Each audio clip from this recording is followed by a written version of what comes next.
Well, some spots along the Clackamas River inundated with water after the river breached its banks overnight. Hardly a house untouched in the Paradise Park neighborhood of Eagle Creek, which is where we find Jake Holter with a look at the aftermath. Jake? Yeah, that's right, Tim. So Paradise Park was issued a level 3 go now evacuation order overnight. We stopped by this home yesterday when the owner was preparing for the flood. What ended up happening, he could hardly believe.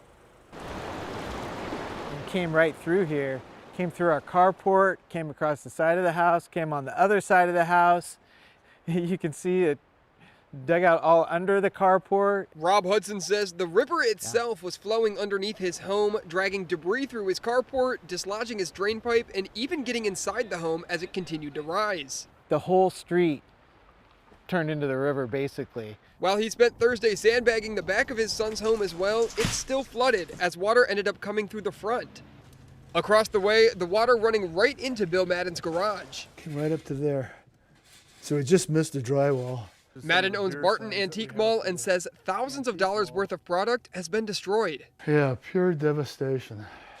And you come here and you look at it and where do I start? But luckily this family heirloom, a 1960 Rolls Royce, was mostly spared. Still got some Grey Poupon in there for you.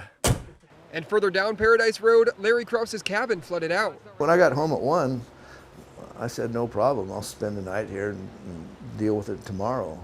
But then, you know, as 2 or 3 more hours went on, and you watch the water come up, and then NOAA changed their reporting, and then I got some calls from people who had been down here for 30, 40 years, and they said, hey, you know, they thought NOAA was spot on. But I mean, it seemed like impossible based on what you were seeing out there. NOAA data has the river reaching more than 26 feet overnight.